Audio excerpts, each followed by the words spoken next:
Сайн байцгаана уу та бүхэн. Бүгдд нь энэ өдрийн мэндийг хүргэе. Ингээд Philosophy podcast-ийн 48 дахь дугаар та бүхэнд хүрэхэд бэлэн болсон байна. За ингээд бүгдээр энэ удаагийн дугаараар 1394-өөс 1481 оны хооронд амьдарч байсан Зэн буддизмын нэр тувраг, яруу найрагч, татлан бичигч, уран бүтээлч энэ хүний талаар өгүүлэх болно. За тэрээр Зэн буддизмын Сото Зэн болоод Рензай-зэн хэмээх хоёр урсгалын Рензай-зэнгийн төлөөлөгч бөгөөд түүний амьдрал бүтээлийн талаар бүгдээр өнөөдөр энэ удаагийн дугаараараа ярилцсан. За тэрээр уламжлалыг эвдэн тухайн үеийн Зэн буддизмын хийдүүдэд байсан авилгацсан системийг шүүмжилж, хурцаар шүүмжилж өөрийнхөө бүтээл амьдралаар хөшүүн худал хэлбэрдлэг болсон тухайн үеийн ёс заншлыг шүүмжилж асан ийм хүн байгаа үлээ. За ингээд манай подкасттай эрүүл ухааны эрхэмлэгч Агуулаа даатгал хамтран ажиллаж байна. Та бүхэн Агуулаа CGM руу явж ороод Philo хэмээх промо кодыг ашиглан 5% хөнгөлтөөр даатгуулах боломжтой байгаа шүү гэдгийг дуулахад таатай байна. За мөн Philosophy гар утасны аппликейшн маань нээлттэй хийхэд тунд өгсөн байна. За 3 дугаар сарын 10-нд та Play Store болон App Store-оос татахад бэлэн боломжтойгоор байрших гэж байгааг дуулахад таатай байна. За мөн дээрэс нь та монгол хэл дээр хэвлэгдэн гарсан Philosophy номуудыг нэг дураас авахыг хүсэх юм бол Багшийн дээдийн замын урд байрлах UBS центрийн 11 давхарт 1110 тоотод байрших Philosophy номын дүрээс авах боломжтой шүү гэдгийг дуулахад таатай байна. За ингээд дараагийн дугаарт ямар ном орох болохыг та подкастын төгсгөл хэсгээс сонсоосаа гэж хүсэж байна. За эхлээд бүгдээрээ яг EQ-тэй хизээ би анх танилцсан тухай өгүүлж эхлэе гэж бодлоо. За би яг 10 жилдээ байхдаа аюур зангуайн Зэн буддизмын номыг уншснаас хойш анх Зэнтэй танилцж байсан. За тэрнээс хойш Зэнгийн тухай гарсан монгол хэл дээрх номуудыг ерөнхийдөө хайж олж уншсаар агаад за тухайн үедээ психотроникийн хүрээлэнгээс гарсан Сузукигийн Зэн буддизм гэдэг номыг уншсан. За дараа нь Соёлмаа хэмээх докторийн гаргасан Зэн буддизм болоод Ошогийн тайлбар номуудыг уншдаг байсан. За дараагаар нь энэ номыг бас та бүхэн заавал харуулахыг хүсэж байна. Энэ Зэнгийн 101 түүх хаалгагүй хаалга 10 бух гэдэг энэ ном байгаа. За энэ ном бол миний хамгийн хайртай номуудын нэг. Байнга сөхөж харж уншдаг ийм ном байгаа. За тэгээд нэг өдөр юу болсон бэ гэхлээр би яг интернет ном дотор явж байгаад энэ номыг олж харсан. EQ буюу галзуу үеийн шүлгүүд Зэн буддизмын тухай. За энэ номыг хараад тухайн үедээ би яг EQ-г мэдэхгүйсэн ч гэсэн галзуу үйл гэдэг үг нь надад асар хүчтэй сэтгэл төрүүлээд тэгээд би түр үед яг мөнгөгүй явж тараад энэ номыг авч чадаагүй. 2013 онд болсон үйл явдал. Тэгэхээр 11 жилийн өмнө гэсэн үг шүү дээ. Тэгээд энэ номыг авч чадаагүй өнгөрөөд дараа нь дахиад яг зориод орох гээд авах гэсэн чинь алга болцсон байсан. Тэгээд энэ номын тухай би бүр сүүлд нэг жилийн өмнө хийсэн Зэн буддизмын талаарх подкастнда дурдтал энэ номыг гаргасан Насан Жаргал хэмээх эгч маань над руу холбогдоод энэ номыг гаргасан хүнтэйгээ амжилттай холбогдож чадсан байгаа санамсаргүй байдлаар. Тэгээд юу болсон бэ гэхлээр Насан Жаргал эгчтэй хамтраад яг энэ номыг дахин шинээр бид хэвлж гаргасан. За тэгээд энэ номын хавцыг болонгод манай подкастын хамтран хөтлөгч Мишель маань хавцыг нь зурж, за дотор нь байгаа эдгээр шүлгүүдийн хамааралтай уран зураг тийм ээ хар зургуудыг Мишель бас зурж ингэж дахин хэвлсэн байгаа. За энэ номыг бас авахыг хүсэх юм бол Philosophy номын дэлгүүрээс бас авч болно гэж байна. За мөн англи хэл дээр яг энэ EQ болон галзуу үеийн шүлгүүдийн ийм нэг ном байдаг. За мөн дээрэс нь амгүй хэрэг гэдэг шүлгийн төвөрнөс байдаг байгаа. Та бүхэн эдгээр номуудыг бас сонирхоод үзээсэй гэж хүсэж байна. За нэг ийм тохиолоор EQ гэдэг хүнтэй миний хувьд бол танилцсан байхan. Тэгэхээр та бүхэнтэй өнөөдөр энэ түүхүүдийг хуваалцаад EQ-гийн талаар ярих гэж байгаадаа асар баяртай байна. Тэгээд яг энэ EQ-гийн талаар энэ номыг гаргасан Насан Жаргал эгч болоод яг энэ Зэнгийн номуудыг бас орчуулан гаргадаг Соёлмаа нарт талархлаа илэрхийлмээр байна гэж. За ингээ бүгдээр EQ-гийн тухай түүхүүд рүү оръё. За EQ-гийн түүх их сонирхолтой эхлэн л тээ. Юу гэхээр EQ-гийн ээж нь өөрөө Го Комацу гэдэг хааны татвар юм байсан байна. Тэгээд татвар им байжгаад хааны хүү болж төрсөн. За тэгээд татвар имийн хүү учраас ордонд тисэж үлдэхийн аргагүй ордны явуулгуудад авчлага хяхлагын дунд байсараад 5 настайдаа ээж нь ордноос хөөгдөд 5 настай байхад EQ-г Зэн буддизмын сүмд шавлуулж өгсөн байна. За ингээд эхнээсээ л EQ маань сэргэлэн цовоо юмсыг их ив дүүтэйгээр хийж чаддаг маш гүйлгээ ухаантай гэдэг нь тодорж гарч ирсэн. За яг л бид нар юутай зөөрлж ойлгуул зүгээр вэ гэхээр данзаар авж байгаа нөгөө баг багта үүдэн болоод хоймрын ялгаа юу вэ гэж шүлэг уншдаг штэ. Яг тэрнтэй адилхан тийм хүү байсан байна. Их шүлгэлж ярьдаг, юмсыг их ёгтолж, шийдлүүдийг нь олж оноод чаддаг ийм хүн байсан байна. За энэ дээр нэг юм хоёр жишээ бүгдээрээ дурдъя. Түүх. За нэгт нь яасан гэхэлэр EQ багтаа ингээд сүмийн шал шүүрддэг ажил хийдэг байсан юм байна л да. За бүр нэг 6-7 наснда. Тэгж шүүрдэж яваад яасан гэхээр өөрийнхөө сүмийн хам ламын өрөөнд юм чихэр амттнаар дүүрэн юм ваар байгааг нь харж гинэ. За ингээд харсан чинь хам лам нь юу гэж хэлсэн гэхэлэр за энэ ингээ ваарн дотор байгаа чихрийг зөвхөн том хүн иддэг юм аа. За хүүхэд идвэл шууд үхтий шүү гэж худлаа анхааруулж хэлж гин л дээ. За ингээд хам лам нь ингээ яваад гисэн. За явсныхан дараа EQ яасан гэхэлэр өөрийнхөө үеийн лам банд нартаа нийлж ягаад бүх одоо амттнуудыг нь идээ дуусгацсан. За ингээд идэж дуусгангуудаа EQ ваарыг нь хаглаад хайчих. За ингээ хаглаад хайсныхан дараа нөгөө багш нь ирээд юу болчихвоо яачваа ичвэ гэсэн чинь EQ юу гэж хэлсэн гэхэлэр багшаа би арай ингээд хогоо шүүрдэж явж хагаад таны үнтэй цайтай ваарыг ингээ хаглаад хайчихлаа. Тэгээд би өөрийгөө үдсэн ядаж гутарсан да амиа хорлоё гэж бодоод таны харин энэ чихрийг хүүхэд идвэл үхдэг гэдгийг гэж хэлснийг санаад нөгөө амтнуудаас чи идээд өгчийгээд идсэн чи харин үхсэнгүй штэ гэ уйлаа байжсэн байгаа байхгүй. Гэх мэтэр багшигаа ёгтолж ийм үйлдэл гаргадаг байсан байна. За бас нэг удаа EQ-гийн юм цэцэн цэргэн мэрэгэн ухаантайг нь яжлах гэсэн нэг ноён чадхаар шидээд өөрийнхөө ордондоо дуудаж уурсан байна. За ураад яасан гэхэлэр EQ би өстой хэцүүдээд байна. Яасан гэхэлэр нэг бар манай ордонд гүүгээд ерөөсөө миний амар заяаг үзүүлэхгүй нэ. Чи тэр барыг бугуулдаад авч чадах уу гэж хэлсэн. Чадна гэж EQ тэгж байгаа байхгүй. Тэгсэн чинь араас нь нэмээд нөгөө ноён юу гэсэн гэхээр гэхдээ нэг хэцүү юм байна. Тэр яадаг вэ гэхээр энэ нөгөө бар чинь энэ зурган дотор байгаа бар юм аа. Тэгээд шөнөөр гарч ирээд биднийг хараагүй байхад ингээ гарч яваад хүн амтай айлгаад байна гэсэн. За гэтэл EQ обина барыг чи барьж чадна. Шууд барьчий гэ. Тэ уяагаа авчираад байж исэн баг. За ингээд нөгөө ноён чинь нөгөө барын том зураг авчираад за EQ бариараа гэсэн. Тэгсэн чинь EQ юу гэсэн гэхэлэр за би одоо барьчи та харин наад бараа гаргаад ир гэж хэлсэн баг. Тэгэхээр энэ мэтээр ёгтолж өөрийг нь чадах гэсэн тухайн үеийн одоо том их стэйц болоод лам нарыг өөрийнхөө цэцэн мэрэг ухаанаараа хариулт өгч ирсэн за нэг ийм хүү байсан байна. За та бүхэн бас EQ-гийн тухайн ийм одоо хүүхэлдэйн кинонууд байдаг Японы 1980-ад онд хийгдчихсэн байсан санаж байна. Та нар Google дээр үзээрэй. За мөн дээрэс нь Wednesday Campanella гэдэг Японы нэг pop дуучин байгаа юм ихтэй. Тэр pop дуучин эмэгтэй EQ San гэдэг бас дуу байгаа. Тэр их гоё дуу байдаг. Та бүхэнд үзхийг санал болгож байна. Тэр дууны эхэн дээр бас яг EQ-гийн ишлэл гардаг л та. Бид нар өөхөх үедээ бүх зүйлээ алтгаас хойш одоо юунаас айх вэ гэдэг ишлэл нас гардаг. Ийм дуу байгаа. За ингээд EQ маань анх тэр 5 настайдаа шавилж эхэлсэн уулын сүмдээ 15 нас хүртлээр шавлаад 15 настайгаас 5 жил болоод 20 настайдаа 15 нас хүртэл шавлаад ахаад нэг уулын сүм рүү явж шавилсан байгаа. За ингээд уулын сүмдэх багш нь өөд болсны дараагаар буцаад 5 жилийн дараа өмнөх сүмдээ хурж ирээд одоо ингээд 20 настай байгаа үеийг нь бүгдээрээ төсөөлч.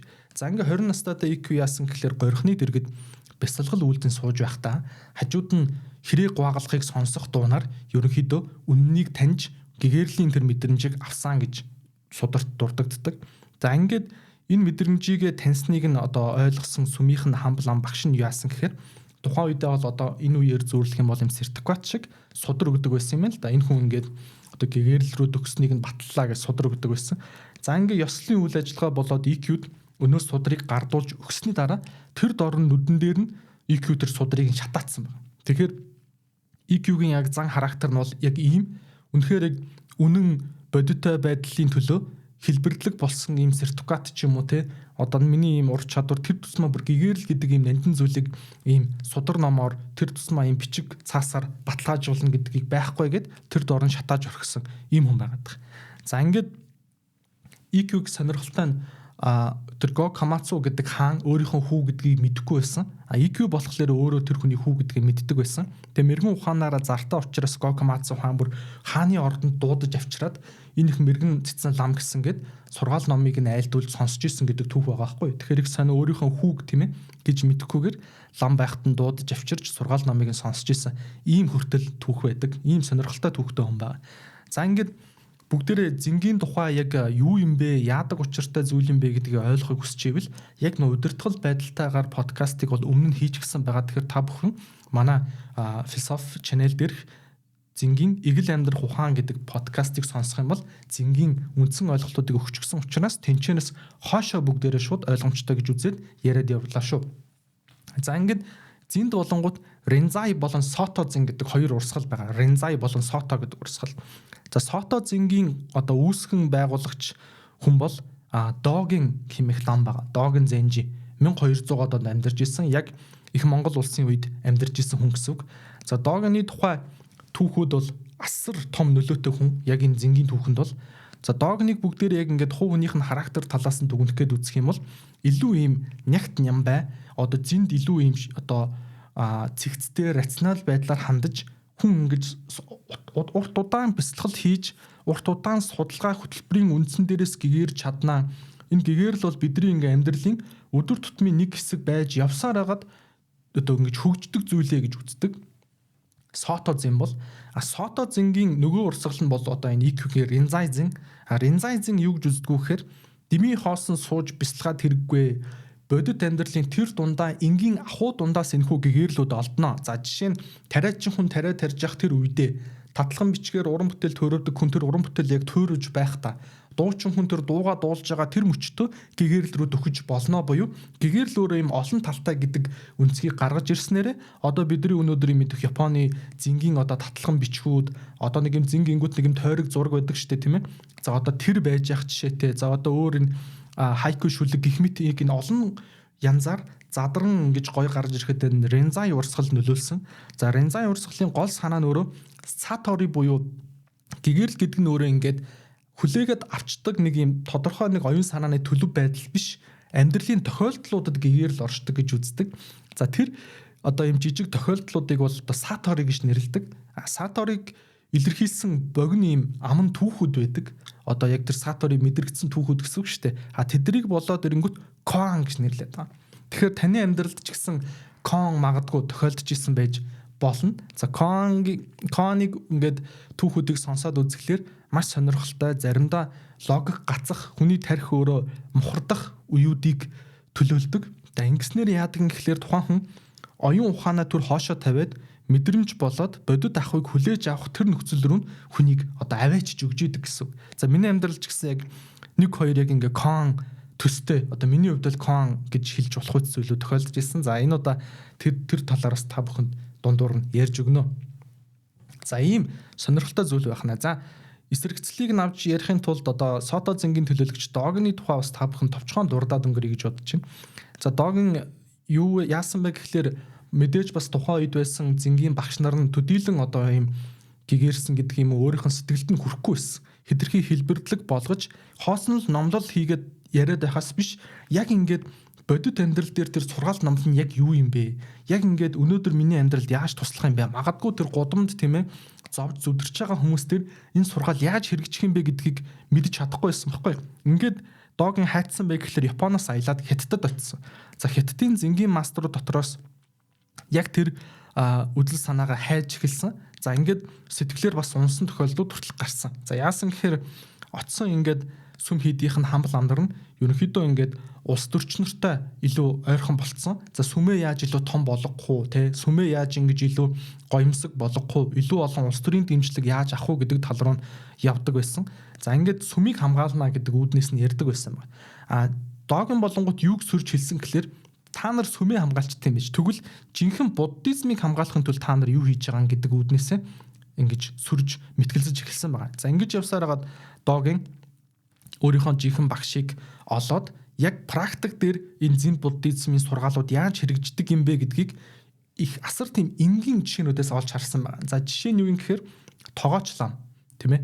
Хөгшөрсөн ч гэсэн нэг хоолоо цуглуулад хоолоо хийгээд лам нарынхаа одоо жишээ нь тамир тэнхээтэй байлгахын тулд хоол хийж байгаа тэр тогооч ламаас асуухад та яагаад ингэж хөгшөрсөн хэрнээ энэ хэцүү одоо хөтөө ажлыг хийж байгаа юм бэ? Зах орж тийм ээ. Энэ олон лам нарын хоолыг та үүрээд явж байгаа юм бэ? Таны насан дээр бол одоо сургаал номлолуудаа бяцлаглаа хийгээд те ингээ хоймортоо сууж явах хэрэгтэй юм шүү. Гэтэл тэр хүн юу гэж хэлсэн гэхээр үгүй ээ. Японоос ирсэн лам нар та нар дандаа нэг юм алдаа гаргах юм аа. Та нарт ерөөсөө энэ номлолуудыг бодит амьдрал дээр хэрэгжүүлнэ гэдэг тухай ойлголт нэг ч алгаа. Магадгүй энийгээ таньж ойлгох чинь танаа Японы лам нарын энэ үеийн чинь одоо гол зорилго чинь та нарын замнал баха гэж хэлсэн байна. За яг энийг EQ хүлээж аваад Японд эргэж очсон. Яг ингээд юу вэ гэдгийг энэ сургаад яриад байсан зүйлс нь яг юу вэ гэдгийг жинхнээр нь ухаж ойлгочоод Японд эргэж очиод энэ Сото зэн гэдэг санааг үүсгэсэн байна. За ингээд Сото зэнгийн доторх үндсэн нэг дадлал байдаг. Тэр нь юу вэ гэхээр заазэн. Заазэн гэдэг нь ерөөсөө хан руу хараад юу ч ярихгүй бодохгүйгээр суухыг заазэн гэж хэлдэг. За заазэн өөрөө асар тийм хэцүү хатуу бясалгалын төлөвт ордог. Яагаад вэ гэхээр одоо энэ Эйхэжи темпл гэдэг нь Японы Фукуи муж гэх юм хот гэх юм байдаг. Одоо энэ Догны байгуулсан 1200-аад онд буюу яг их Монгол улсын үед байгуулсан сүм өнөөдрийг хүртэл байгаа. За тэр сүм дээр Догийн заазэн хийж бясалгадаг байсан. За заазэны үед болонгууд хүн ерөнхийдөө өөрийнхөө үйлдэл, үйлдэх үе өөрийгөө хүртэл умартаад яг ингээ хан руу харж бясалгадаг. Хан руу нүдээ ханж бясалгадаг яг ийм байсан байна. За энэний талаар Догны тухай дугаараас дараад дэлгэрэнгүй хийн. Тэгээ Догийн өөр асар сонирхолтой хүн байгаа. Тэгээд Догийн бидний үед одоо бичиж үлдээсэн том судрын Шобогензо гэдэг судар байгаа. Тэгээ англи хэл дээр 4 бат болгож хэвлэгдсэн ийм ном байдгаа гэж. За одоо бүгдээрээ EQ-гийн алдартай коанууд руу орцгоё. Коан тийм ээ. Одоо богино тэрхүү гэгэрлийн мэдрэмж төр тохиолдсон түүхүүдийг өгүүлэх тэр түүхүүд рүү орж ярьцгаая. За ингээд та бүхэнд нэг 20-од түүхийг сонирхуулна. Тэгээ хэдүүлээ яг юм хөнгөн хүлээж аваад та энийг сонсохдоо хэдэрхий ингээд логиктой ухаж ойлгохоос илүүтэй хүлээж авах үүднээс нь бодоод үзэрэй гэж. За нэгэн лам EQ-гээс нэг алга хэрхэн дуурдаг вэ гэж асууж л дээ. Тэгээ нэг алга хэрхэн дуурдаг вэ гэдэг асуулт бол яг энэ Ринзайзингийн их тийм гол асуулт байхгүй. Бид нар хоёр алга нийлээд яаж дуурдгийг мэднэ те. Нэг алга яаж дуурах вэ гэдгийг бяцлахад яг энэ коан оршдог. Гэтэл EQ хариуд нь юу гэсэн гэхээр тэгвэл нэг унгас яаж дуурдгийг гэж асуусан байгаа байхгүй. Ингээл болоо энэ түүх нь. За энэ түүх юуг өгүүлээд байна гэхээр хэтэрхий тухайн үеийнхэн ламдар нь ингээ нэг нэгнээсээ ийм цаанаа яг утга санаа байхгүй ийм хариултгүй асуултууд асууж тэрүүгээрээ цэцэрхдэг болцсон байсан. Тэрийг нь EQ шүүмжилж та нар ийм хэрэгтэй хэрэггүй юм хоорондоо бие биенээсээ асууж энийг бяцлал гэж нэрлэж яхахын оронд өдөр тутмынхаа тэр бодит ахуй дотроосоо бяцлаглыг ирж хайгаач, гэгэрлийг ирж хайгаач. За хог шүрдэж байгаа лам нь бол яг 10 жилийн өмнө тэр хогоо шүрдэхдээ яаж шүрдэж ирсэн, өнөөдөр яаж шүрдэж байгаа гэдэг тэр чанар руугаа очиач. За эсвэл будаа жигнэж байгаа лам нь илүү сайн яаж будаага жигнэх үү гэдэг тэр нарийн одоо үйлдэл рүүгээ ингэж ахуйтайгаа нэгдээч гэдгийг хэлээд байгаа. Тэгэхээр энэ дээр бид нэг юм том ялгааг EQ-гийн тайлбарлаж байгаа ялгаж ойлгох хэрэгтэй болох нь л дээ. Юу юм гэхээр гэгэрл бясалгал гэдэг нь нэг тийм сүрхий үл тайлбарлагдах төлөв бол ерөөсөө биш ээ гэж EQ хэлээд байгаа.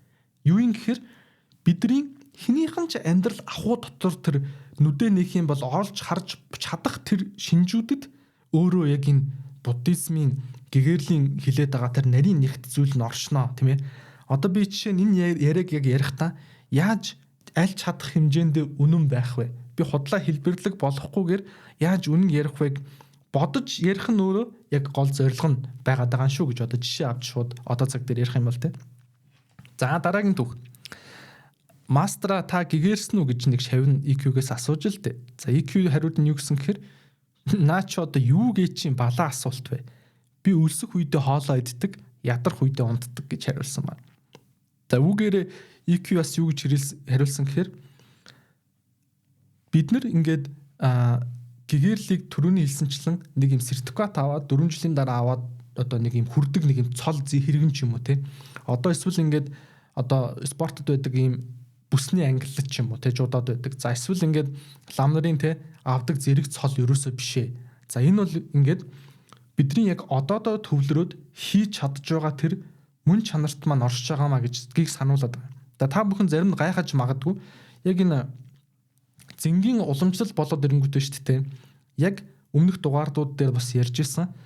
Буддагийн анх яг өөрийнхөө залгамжлагчийг сонгосон тэр үггүй дамжлага буюу яг тэр ингэж ном судраас хөөж явдаг тэр урсгалаас арай ондоо бөгөөд илүү ингээ багшаас багшад амьд харилцаан дундаас нэг нэгэндээ үлдээж байгаа.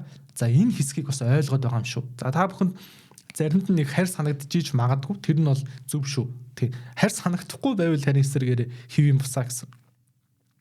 За дараагийн түүхтэр EQ-гээс ингэсэн байгаа юм л да. Одоо нэг хүн EQ-г одоо эмсийн хүрээлэн буюу те одоо янхны газар ордог байсан EQ. Тэгээ тэрийг шүмжлэхэд EQ юу гэсэн гэхээр би одоо хаач явсан буддааг олж чаднаа. Тэг чи түүнийг хаана байхгүй гэж бодоовэ гэж суусан байна. Тэгээ энэ дэр EQ-гийн бас нэг юм сонирхолтой үнцг нь хүний ингээ мөн чанарт байгаа хүслүүд байна шүү дээ. Одоо сайхан амттай хоол идэх тийм ээ. Эсвэл ингээ амьдралыг хараад баясах, эсвэл шүлэг бичмээр санагдах, дуу дуулах, эмэгтэй хүнийг хараад эрэгтэй хүн нь эрэгтэй хүнийг хараад эмэгтэй хүн нь хөдөлдөг тэр дор хүслийн мөн чанаруудыг EQ гэгэрлээс салгадаггүй байсан гэж. Тэгэхээр сүм хийдэд хөшүүн бясалгал хийсэн 10 жил бясалгал хийсэн ламаас илүүтэй одоо хаврын тариан талбаанд дундах нууцхан үнсэлт илүү үнцэнтэй гэх мэт EQ-гийн ишлүүд бас байдаг хгүй. Тэгэхээр бид нар яаж илүүтэй энэ амьдралынхаа мөч тутамд амьд байх вэ? Илүүтер нандин чанаруудыг олж амьдралын гүн рүү нэвтрэх вэ гэдгийг бодох нь өөрөө EQ-д хамгийн одоо гол байсан байгаад. За дараагийн нэг түүхэнд EQ нэгэн удаа дуртай өөрийнхөө ингээд цайны аягийг унгаад хагалчихж л тээ. Тэгсэн чинь нэг лам юу гэсэн гэхээр багшаа одоо яах вэ гэж асуусан байна. Та одоо ингээд хамгийн дуртай цайны аягаа унгаад хагалчлаа штэ гэд. Тэгсэн чинь EQ гэсэн гэхээр энэ дэлхий яг энэ хагархай цайны аяг шиг юм а гэсэн байна. За ингээд энэ түүхийн тайлбарыг та бүхэн өөрснөө бодоод үзээрэй. Тэгэд энэ коны түүхүүд өөрөө яг ийм байхгүй юу? Та одоо жишээ нь ингээд юу яриад байгаа юм болоо гэж бодогдож магадгүй. Тэр нь аргагүй. Яагаад вэ гэхээр ийм хатуу сургаал номлолоос илүүтэй энэ түүхүүдээр онцлог болгож үлдээдэг. Одоо өөрснийхөө тэр түүхийг. Энэ түүхүүд нь өөрөө ингээд олон зуун жил зингийн ламдрын хооронд үлдээд энэ түүхүүдийг бясалхан бодож явах нь өөрөө яг тэр бодит амьдрал руу нийцүүлдэг гэсэн. Тэгэхээр үг өөрөө асар яг юм манан шиг бас үүл шиг гэж ярьдаг зэнд. Тэгэхээр үгнээс цаадах буюу үүлний цаана гарч байгаа тэр сар нарыг олж харна гэдэгтэй адилхан бид нар үгний цаад чанарыг олж харах хэрэгтэй гэсэн.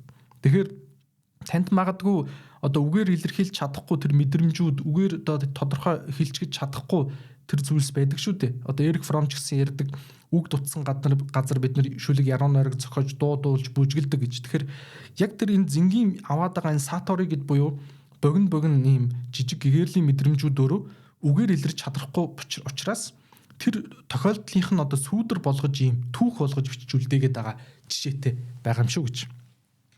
За бас нэг түүх байна л да. Будда гэж юу вэ гэж EQ-гээс асуухад EQ юу гэсэн хэрэг хатсан баасны хутга гэж хариулсан байгаа байхгүй. Тэгээ энэ нойлын цаас нэгтгэхээс өмнө нөгөө нэг shit stick гэд бүкснийхөө нөгөө нэг ингээд бааж дуусчаад тэр баасуудаа энэ хутга шиг ийм модон саваагаар ингэж хусч авдаг байсан юм байлээ. Тэгээ би хайж үзсэн чинь тэр Будда гэж юу гэхээр дээдлийнх нь ингээд баас нь хатаж дуусаагүй тэр саваа гэж хэлсэн байна. Тэгэхээр энэ яагаад ингэж хариулаад байна вэ гэхээр ер нь ингээд яг энэ одоо жишээ нь буддын атмосфер тэ хүрээл дотор бодоод үзэнгүүт бид нэр ингээд Будда гэдгийг нэг юм өөрийнхөө тогтмол хөвшмөл ойлголтоор төсөөлсөн байгаад байна шүү дээ. А гэтэл яг жинхнээсээ тэр нэг хувь хүн өөрийнхөө хувьд тэр гэгэрэл амьдрал энэ амьдралын ахуйн гүн рүү орж уусан шингэхэд яг тэр хатуу Будда гэдэг нэг ийм л юм байдаг та гэдэг ойлголтууд нь өөрөө ингэж хаалт болоод байгаа гэсэн үг байхгүй. Тэгэхээр трийг нь эвтгэж EQ юм яж хариултууд хэлдэг. Хатсан баасны хутга ганц унгас штэ гэх мэтэр хэлдэг. За яг энтэй адилхан би яг юу хэлмээр санагдсан бэ гэхээр ерөөсөө одоо монголчуудын жишээн дээр аваад үзэх юм бол бидний ирээдүг хулгайлж байгаа зүйл бол одоо бидний тархин дотор байгаа Чингис хааны тухайх ойлголтууд. Тэ та одоо ингэж хэлэхээр асар гайхаж магадгүй. Гэхдээ би тайлбарлая. Одоо жишээ нь Чингис хааныг тухайн үедээ Чингис хаан болгоход өмнө нь тэр хүнд үлгэр жишээ авах Монголын том хаад ч юм уу те яг өөрчлөн хэмжээний даван гарсан хүн ховор байсан болов уу? Ягаад тэр дэлхийг угсаа эзэлж байгаагүй тэр хүн үлдсэн байгаад шүү дээ. Тэгэхээр бид нар одоо яг нэг өнгөрснөөрөө бахархаад байдаг гэдэг шиг EQ-гийн нэг ишлэл байдаг л та. Чи хэрвээ чи Буддатай таарах юм бол түүнийг алаарай гэж. Одоо түүний Буддагийн талаарх ойлголтын дотроо тархин дотроо таарах юм бол гэсэн санаахгүй. Тэрнээс ш гудган таанаад алах тухай бол биш л те. Яг энтэй адилхан бидний цаашаа хөгжиж дэвшиж тэр хүнээс илүү гарахад хамгийн том тушаа болоод байгаа зүйл маань Чингис хааны талаарх төсөөлөл маань юм биш үсттэй. Тэгэхээр зүйрлээд хэлэх юм бол EQ жинхнээс яг энэ буддын үнэн мөн чанарыг цааш нь өвлүүлж үлдээхийн тулд буддагийн талаар хөшүүн хатуу ойлголтуудыг таягдан хаяараа гэсэнтэй адилхан бид нар ялангуяа монголчууд цаашаага ураг шалгахын тулд 13 дугаар зууны яг Чингис хааны талаарх өөрснийхөө хэд дэврүүлсэн бөгөөд хэд бурханчилсан байдлыг таягдан хаях ёстой юм шүдтэй гэдэг асуулт руу яахын аргагүй явж орно гэж байна. Гэхдээ бид нар энэ дээр мэдээж хүндэтгэлийн хэлбэрийг өөрөө мартаж болохгүй. Одоо жишээ нь Чингис хааны эзэн сан тахилга гэдэг ч юм уу те Хувлаа хааны зохиолгосон Чингис хааныг магтан дуулах эзэн сан гэдэг дуудлага байгаа шүү дээ те. Энэ дуудлага гэдэг ч юм уу юм хүндэтгэлийн хэлбэрээр бол мэдээ зайлшгүй байх хэвээр тэрийг ерөөс үгүйсгээгүй байхгүй. Гол нь аав нь их одоо жишээ нь баян гавьяатай сайхан хүн байсан.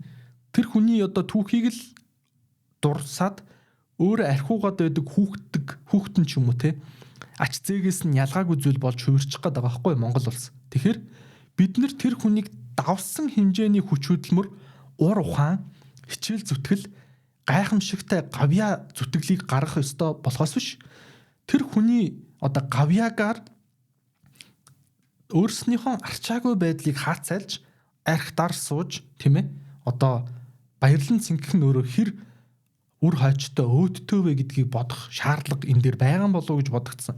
Тэгээд Чингис хаан өөрөө жишээ нь өөр нь тийм ээ мянган жилийн дараах үр садна архиух шалтгаан болгох эсвэл дими хоосон өөрснийхөө залхуурлыг өмөрөх сэдв болгох тэр хүн хэрхэн таашаах байсан үгүй юу гэдэг асуулт яалтчгүй эндээс урган гарна гэж байна. За дараагийн түүх нь нэгэн шавин EQ-гээс багшаа зингийн хамгийн гүн гүнзгий сургаал гэж яг юу юм бэ гэж асуухад EQ гэж санаа алдаад энэ юм аа гэж хариулсан. За энэ юу гэхээр түрүүний хэлсэнчлэн ингээд зингийн ойлголтууд ганцхан өгүүлбэрээр тайлбарлаад өгчдөг бэлэн хоол ерөөсөө биш. Тэр хүн ингээд өөрөө туулж мэдрээд тэнчэнээсээ авдаг зүйл байгаад байгаа байхгүй. Одоо жишээ нь бид нар хоолны зургийг хараад цаддаггүй шүү дээ. Хоолыг идчихэж л цаддаг. Яг тэрнтэй адилхан та зингийн тухай мянган ном уншсан ч бай. Та буддын сургаал номлолын талаар мянгантай сургаал сонссон ч бай. Өөрийнхөө амьдрал дээр тэрийг хэрэгжүүлж, дадуулж, үйлдэл хийж яг одоотойгоо ингэж нийцүүлэхгүй юм бол энэ өөрөө түрүүний хэлсэн санаа алдахтай адилаар үгээр хэлж болшгүй зүйл юм а гэдгийг гаргаж ирж байгаа. За одоо энэ Ринзай урсгал өөрөө нэг мөчийн гэгэрэл буюу саторыг илүүтэй одоо үүсгэхийн төлөө явдаг, шүлэг зохиол бичдэг, илүү татлахын бичиг, бүр номсон мөртөл харуулах байдлаар дадлаа хийдэг. Тийм учраас тухайн үедээ самурай нарт их нөлөөлж исэн баг. За нэгэн самурай EQ-гээс асуусан байгаа юм. Хамгийн дээд элдний урлаг гэж юу юм бэ гэж. EQ юу гэсэн хэрэг элдгүү элдний урлаг л хамгийн сайн урлаг даа гэж хариулсан байна. За энэ асуултын хариултыг та бас бодоод үзээрэй. За дараагийн түүх.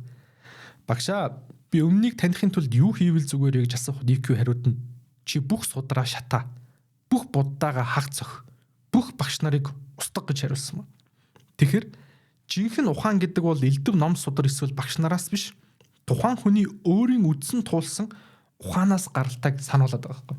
Тэгэхээр энэ дэр бүгдээрээ нэг юм жоохон эргцүүлэл хийгээд үзье л та. За би яг одоо энэ подкастыг ярьж байгаа эдгээр үгсийг та сонсоод мэднэ гэдэг нэг өөр тийм ээ. За мэдсэнийг баг зэрэг эргцүүлээд нухацтай бодоод ойлгоно гэдэг нэг өөр давхарга. За ойлгосныгоо та цаашаа нь яг ингээд бодит амьдрал дээр авцалдуулж үзээд мэдрэх гэдэг бас нэг өөр. За мэдэрснийхээ цаашаа бүр харьцуулж үзээд үнэн худлыг нь дэнслээд өөртөө ухаарл болгож үүсгэх бас нэг өөр давхарга байгаад байгаа байхгүй. Тэгэхээр бид нар ном судрыг түрүүний хэлсэн уншаад өөрийгөө зингийн талаарх гүнзгий ойлголттой болчлоо гэж бодох бол асар явцуу.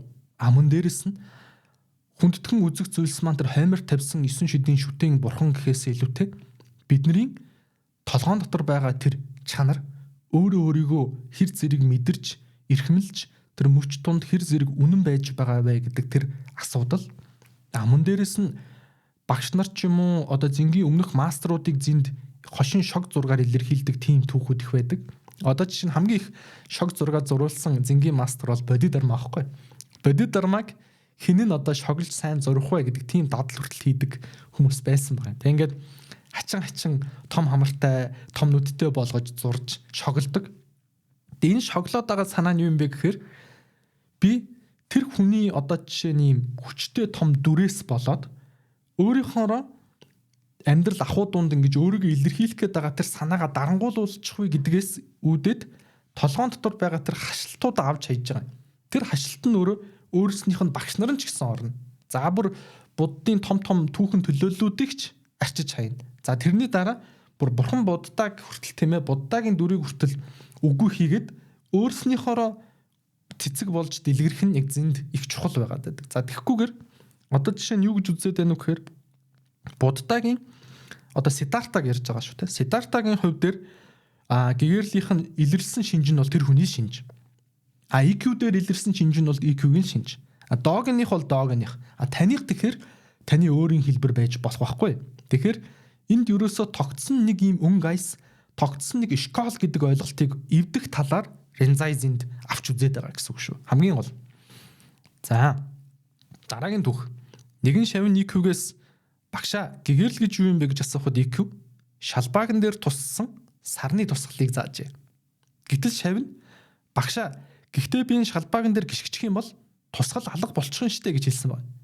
Гэтэл EQ шууд югсэнхээр яг наадах чинь гэж хэлсэн байгаа байхгүй. Яг наадах чинь. Тэгэхээр бүгдээрээ төсөөлье. Ингээд шаврын дунд те туссан тэр сарны туяаг EQ гэгэрл гэж хэлсэн ба штэ. Гэтэл шавь нь багшаа би тэгвэл дээр нь гიშгчих юм бол сарны чинь тусгал алга болчих штэ гэж хэлсэн байна. Тэгэхээр гэгэрлийг энтэй адилхан гэж EQ хэлээд байна. Тэгэхээр юу юм гэхээр ерөөсөө ингээд тогтвортой нэг зүйл биш. IQ-н дээр бүр тодтохдоо хүн гэгэрчлээ би энэ зүйлд ойртчлоо гэж бодох үед холддог тэр зүйл. Тэгэхээр ийм мөчтийн дунд оршдог тэр оюун санааны төлөв байдлыг л EQ зүйрлж хэлээд байгаа юм л та.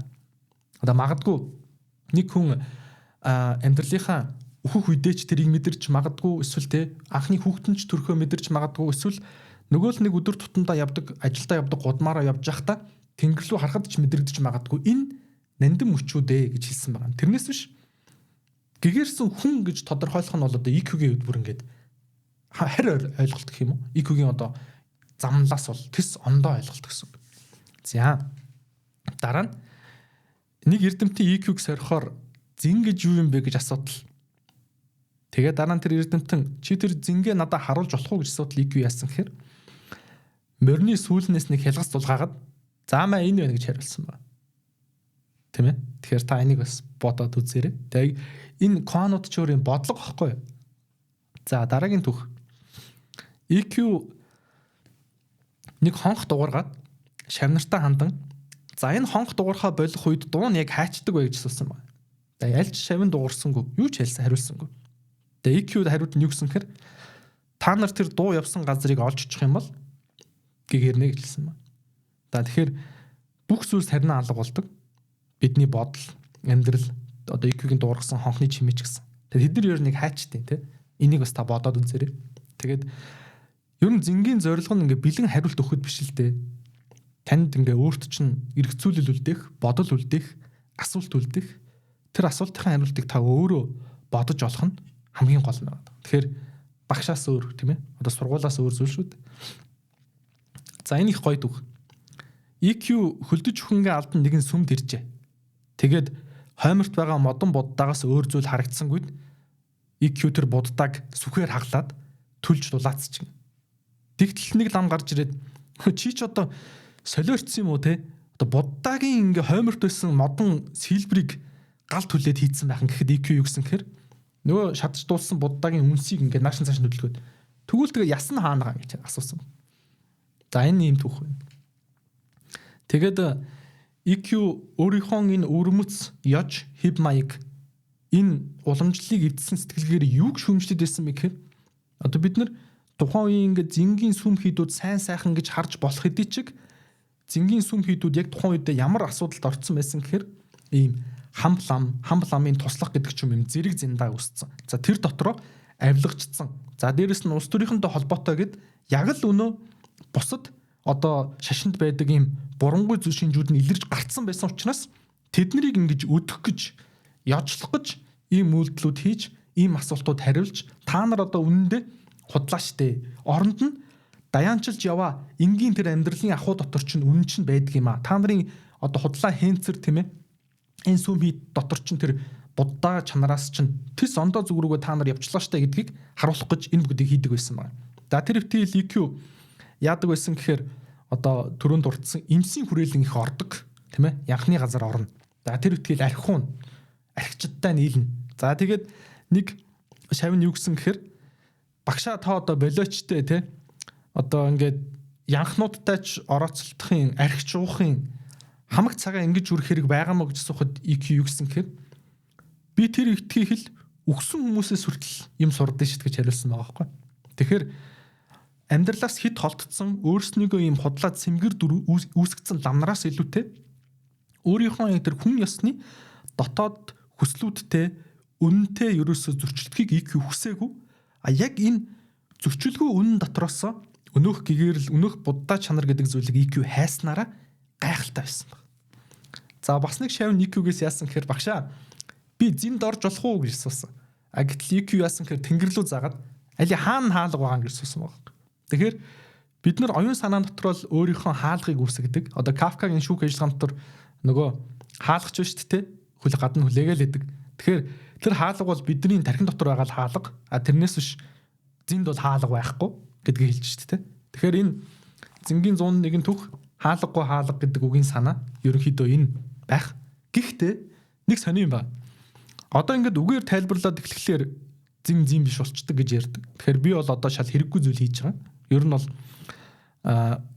та нарт ингээд зингийн тухай өөрийнхөө мэдрэгдсэн түүхийг ярьж байгаа баггүй. Би ингээд харсан сүүдрэл ярьж байгаа. Би бол анзаарсан ч юм уу харсан гэж ярил худлаа болчихно. Би ингээд сүүдрийг харсан тухай та бүхэнд ярьж байгаа. Тэр сүүдрийг харсан тухай хүний яриг та бүхэн сонсож байгаа. Тэгэхээр сүүдрийг одоо харж байгаа болчих гээд шүү дээ. Тэгэхээр EQ ном судрыг шатаа хоосон хийргсэн номлолыг үгүй хий гэдэг нь яг ийм л учиртай. Тэгэхээр нөгөө зингийн нэг юм тойрог зурдаг штэ. Тэр тойргийг өөрөө оюун санааны өдрийн тэмдэглэл гэдэг байхгүй. Юу юм гэхээр өдөр болгондоо тэр тойргийг зурж идэг. Би тэр өдөр хэр одоо жишээ нь төвлөрөлтөй амар амгалан байсан байна. Хэр сандарсан байна. Тэрийг зурж идэг. Тэгээ EQ-гийн гоё санаа байна. Яг энэ үнэн байна штэ те. Үнэн гэдэг өөрөө юм эмх цэгцтэй байдаггүй. Үнэн гэдэг өөрөө юм ёс намтай байдаггүй. Үнэн гэдэг өөрөө юм цэмгэнсэн хоосон хэлбэрлэг байдаггүй. Тэр дундаа үнэн гэдэг юм гашуун байдаг. Үнэн гэдэг өөрөө юм замбраагүй байдаг. Үнэн гэдэг юм түүхийн мах шиг байдаг гэж хэлж байгаа байхгүй. Яагаад тэгэхээр хүн ингээд хоосон юм хэлбэрлэг эмх цэгцийг үүсгээд эхлэх тусмал худлаа зүйлс бас байдгийн шүү гэдгийг хэлж байгаа. За энэ бол та бүхэн бас өөрснөө бодоод үзээрэй. За EQ нэг удаа оршуулгын газарт явж исэн юм байна. За ингээд оршуулгын газараас нэг гавлыг ингэж гартаа барьж үзээд татаж унтлаа инээсэн гинэ. За ингээд хамт явж исэн лам нь чи одоо юундаа ингэж инээгээд байгаа юм бэ ингээд те гавл бариа солиорцсон мөкс чи EQ яасан гэхээр чи боддоо энэ гавл байна штэ те ингээд нэгэн цагт үхэл амьдралын тухай санаа зовдөг хүн байсан гэж боддоо одоо харин тэрнийг хараач гэж хэлсэн байгаа. Тэгэхээр бид нар ирээдүйд нэг ийм оршуулгын газар хэвтэгч юм уу хоосон гавл болох байж юунд одоо санаа зовж юунд эргэцэж амьдраад байна гэдэг асуултыг бид нар тавьж байгаа. Тэгээ та энэ подкастыг ингээ бэлэн хоол ч юм уу те тайлбар аавна гэж бити бодоор. Тэгээ ингээд таныг аль болох эргэцүүлээд яадын болоо, ийдийн болоо гэд хачин санагдах тусмаа одоо миний хийж байгаа ажлын гол зорилго нь тэр шүү гэж тийм ээ. За бас дараагийн нэгэн түүх. EQ нэг удаа цай ууд суудал түүний аяганд нэг навч хийсэд ороод иржээ. Гадаа суужсэн юм л да цай ууд. Тэгсэн чи EQ яасан гэхээр инээмсэглээд эцэст нэг юм ирлээ гэж хэлсэн байгаа байхгүй. Тэ.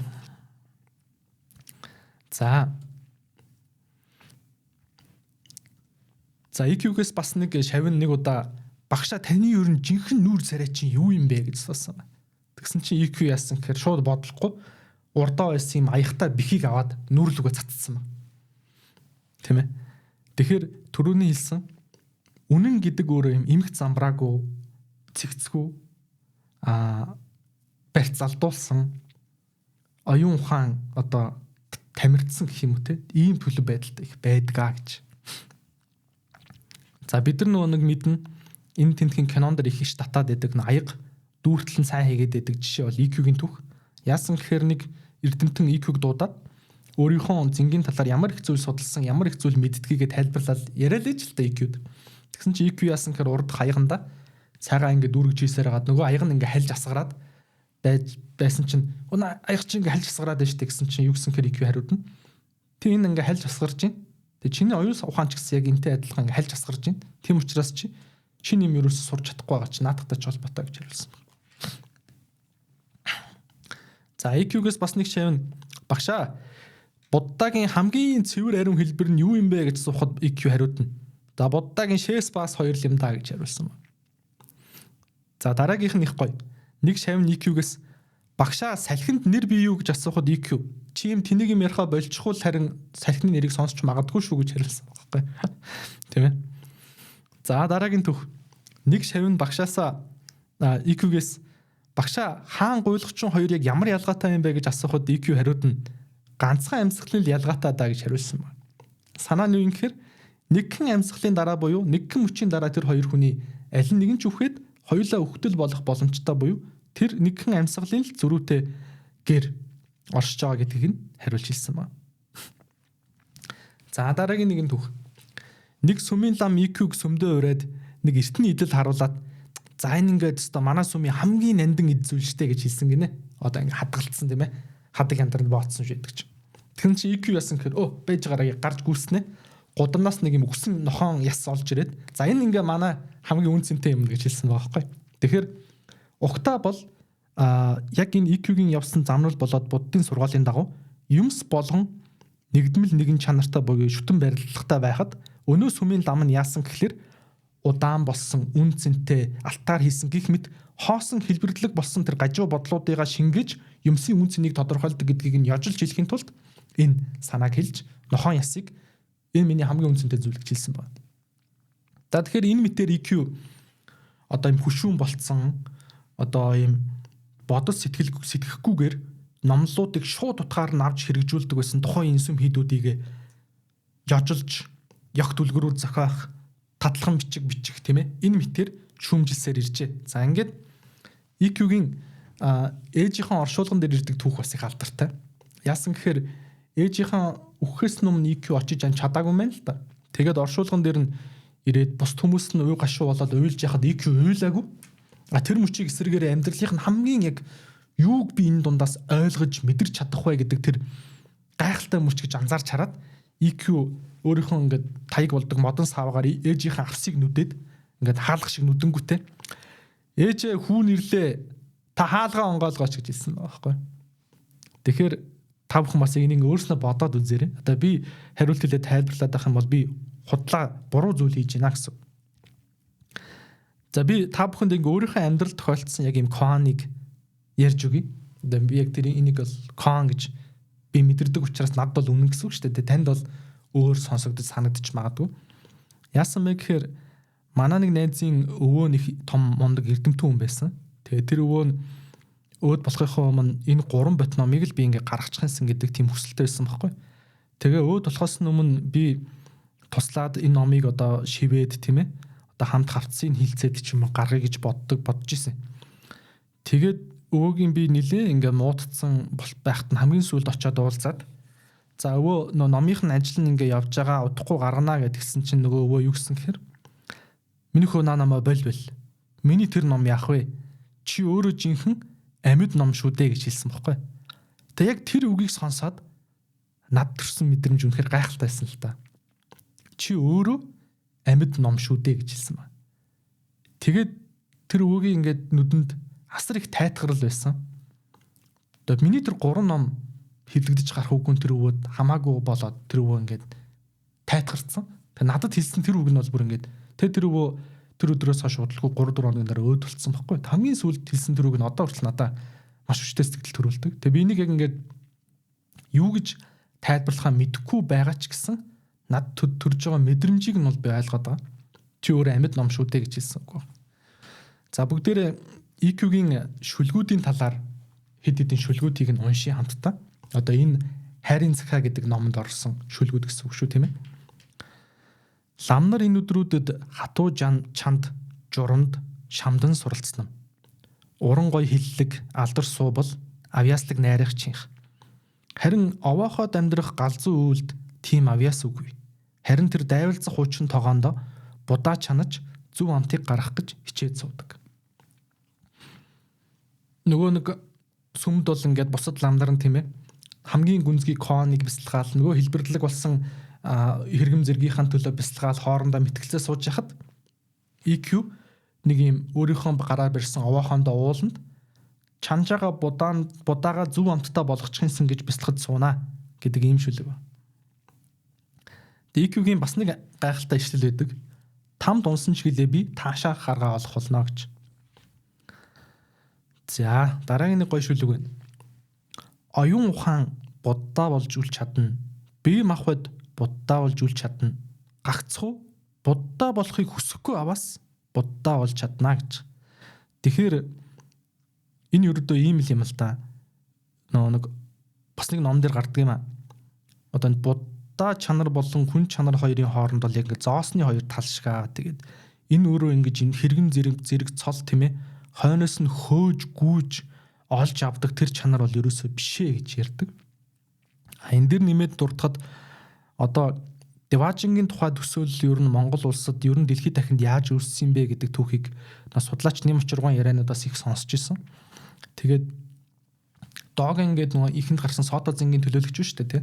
Догенд ээж нь өөд болохдоо их гоё үг хэлсэн байдаг. Ямар үг вэ гэхээр за миний хүү ээж нь одоо ингээд өөд болох гэж байна. Билав ингээ өгсөний дараа там Деважин байдаг гэдэгт ээж нь итгэхгүй байна. Ээжийнх нь хувьд Деважин гэж юу вэ гэхээр өгөхийнхөө өмнө хүүгээ хараад хүүтэйгээ хамт байгаа энэ мөчл надад Деважин шиг санагдаж байна. Тэгэхээр миний хүү энэ хорвоог чи Деважин болгоход төлөө яваарай. Энэ хорвоо дэлхий дээр чи Деважинг олж аваарай гэж хэлээд ингээд EQ ерөнхийдөө зингийн замаар замнаж лам болох шийдвэрээ гаргасан байдаг байхгүй. Тэгэхээр зингийнхэн Доген болоод EQ хоёр аль нь юу гэж үздэг байсан бэ гэхээр биднийг өгсөний дараа юм там Деважин тэнгэрийн орн гэж юусоо байхгүй. Бид нар одоо байгаа энэ амьд энэ дэлхийгээ одоо байгаа энэ мөчүүдээ гэр бүл дотны хүмүүстэй байгаа энэ үеэл Деважин болох хэвээр. Тэгэхээр асар прагматик одоо логиктой байгааз биднийг өгсөн дараа юм тэнгэрийн орн там Деважин гэж байхгүй. Бид нар одоо байгаа энэ мөчүүддээ л тэрийг олж харна гэж үзээд байна. За мөн дээрэс нь тэр Нэм Учиргуун судалгаанууд дээр их сонир юмнууд ярьдаг. Зарим ингээд урсгал дээр бидний ингээд бие махбодыг өөрснийх нь Деважин гэж үздэг. Юу юм гэхээр бидний ингээд бие махбод эрүүл байгаа нь өөрөө дотор нь суулж байгаа оюун санаанд бол Деважин юм а гэх мэтэр авч үздэг нь хамаагүй илүү юм прагматик санагддаг. Тэгээд надад тэр Догны хэлсэн бид нар дараагийн тэмээ төрөл доторх янз бүрийн тийм Деважин байгаа, тэнгэрийн орон байгаа гэдэг тэр хоосон мөрөөдлөө орхиод яг одоо энд байгаа энэ дэлхийгээ Деважин болгохын төлөө явах гэдэг тэр санаа бол үнэхээр гайхалтай санагддаг. За EQ-гийн бас нэг гайхалтай ишлэл бол эцэст нь бид нар бүх зүйлээ алдахаас хойш одоо яг юунаас айна гэдэг ишлэл бас хүчтэй санагддаг. За тэгээд энэ мэтээр өгүүлээд байх юм бол гайхалтай түүхүүд зөндөө байдаг. Тэгээд зингийн тухай ярина гэдэг өөрөө зингээс улам холдуулж байгаа болоод байдаг. Одоо бас нэг зөвлөл өгд юм л да. Бид нар тэнгэрт нисэж байгаа шувууны зургийг авсан зурганд яг тэр шувууны нисэж байгааг буулгаж чаддаггүй. Одоо унжижсэн ч үж болно шүү дээ. А нисэж байгаа шувуу гагцгүй яг нисэж явах үедээ л нисэж идэг гэх мэт. За мөн дээрэс нь тэнгэрт одоо шувуу мөрөө үлдээдэггүй гэдэг ч юм уу те. Тэгэхээр та бүхэн яг нөгөө нэг юм өрнийн гэдэг юм уу? Логиктой рационал сэтгэлгээнээс бол арай өөр байгааг бас олж харж болно. Тэгээд өрн дахинлуу зинг түгээсэн хүн бол өөрөө Сузуки. Сузукиг зингийнхэн юу гэж үздэг вэ гэхээр өөрөө бол тэгж гэгэрлийг олж чадсан хүн гэж үздэг. Гэхдээ яг судлаачийн үднээс бол зинг асар сайн судалсан хүн гэж үздэг. Ингээ өрн дахинд зинг түгээсэн байна. За энэ түгээлтээс нь хоошоо ерөнхийдөө Эрик Фроммын хоёр дахь эхнэр нь бас зин буддизмын судлаач байсан. За тэгээд Сартарт бас нөлөөлсөн гэж үздэг. За мөн дээрэс нь бас бусад философичдод нөлөөлсөн одоо Саленжер гээд зохиолч байдаг шүү дээ. Саленжерт бас их нөлөөлсөн. байдаг гэх мэтээр олон хэсгүүд байдаг л да. Эрик Фромын бүр юу лээ зэм ба сэтгэл психоанализ гэдэг хүртэл ном байдаг санагдаж байна. Тэгэхээр энэ бүхэн өөр ийм л юм тийм ээ. Тэгээд та бүхэнд хэдүүлээ энэ Догны Шобогензо гэдэг номыг бас дараагийн дугааруудаар бас ярилцсан гэж бодож байна. Тэгээ энэ хүртэл сонссон та бүхэнд баярлалаа. Тэгээд энэ хүрээд дуусгах нь өөрөө бас их утга учиртай гэж бодож байна. Дараагийнхаараа уулзалтуудаараа яриад явъя. Тэгээд 3 дугаар сарын 10-нд философи гар утасны аппликейшн маань нэгдэх гэж байна. Та бүхэн тэр өдрөөс хойшоо татаж өөрснийхөө утсан дээр ашиглах боломжтой болох юм шүү. За ингээд манай подкастыг ивенттэгдэг эрүүл ухааныг эрхэмлэгч агуулга даатгалын хамт олонд баярлалаа гэж хэлье. Та бүхэн агуулга сегмент рүү орж зочлоод үзээрэй. За мөн монгол хэл дээр гарсан тийм ээ философи номуудыг авах гэсэн юм бол UBS центрийн 11 давхарт байрших философи номын дүүрээр зочлоорой гэж хэлмээр байна. За ингээд бүгдээрээ дараагийн дугаартаа ямар номын талаар ярилцах вэ гэхээр зохиолч Аюур Занагбайн Монгол хүн хэмээх 3 ботыг одоо цагаан сарын буюу сар шинийн дугаар болгож ярилцах болно. Тэр сэдвийн талаар авч үзье гэж бодож байна. За энэ хүртэл сонссон та бүхэнд баярлалаа.